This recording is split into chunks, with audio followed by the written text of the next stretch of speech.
இன்று நாம் மூளைக்கு வேலை கொடுப்போம்.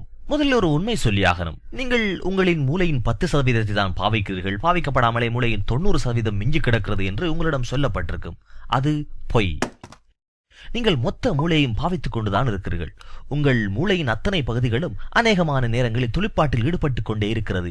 உங்களின் உயிரின் நிலைப்பு மொத்த மூளையின் தொழிற்பாட்டில் தான் சாத்தியமாகிறது. சரி, ஒரு உண்மை சொல்லியாகிவிட்டது.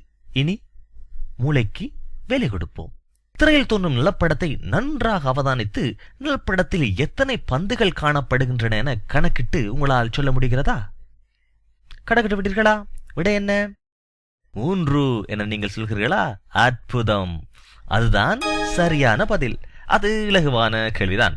சரி, இப்போது திரையில் தோன்றுகின்ற சொற்கள் எழுதப்பட்டிருக்கும் நிறத்தை நீங்கள் உறக்கவும் முடிந்தளவு வேகமாகவும் சொல்ல வேண்டும். உங்களால் முடிகிறதா என முயற்சித்து பாருங்கள். எடுத்துக்காட்டாக, இந்த சொல் எழுதப்பட்டுள்ள நிறம் நீலம், இந்த சொல்லின் நிறம் பச்சை, இது மஞ்சள். இதோ, நீங்கள் தயாரா?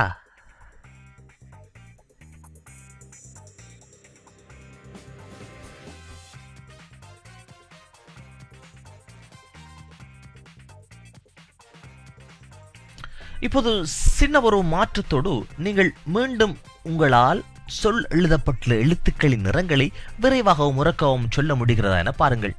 நீங்கள் சொல்ல வேண்டியது சொற்கள் எழுதப்பட்டுள்ள எழுத்து நிறத்தை என்பதை மறக்காதீர்கள். சரி, முயற்சித்து பாருங்கள்.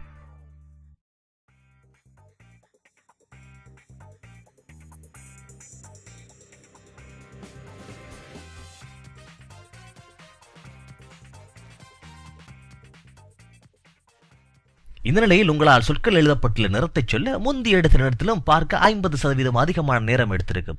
இந்த நிலை ஸ்ட்ரூஃப் எஃபெக்ட் எனப்படுகிறது. மூளையின் பக்கமாக உருவாக்கப்படும் அறிவுறுத்தல்கள் பலவும் அவதானத்துக்காக போட்டி போட்டுக் கொள்வதனாலேயே உங்களால் விரைவாக சொற்களை சொல்ல முடிந்தாலும் சொற்கள் எழுதப்பட்டுள்ள நிறங்களை விரைவாக சொல்ல முடிவதில்லை.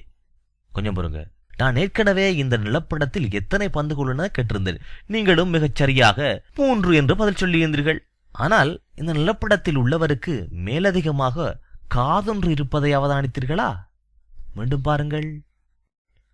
நீங்கள் நிலப்படத்தில் உள்ள மேலதிகமான காதை அவதானிக்கவில்லை என்பது சாதாரணமான விடயம்தான்.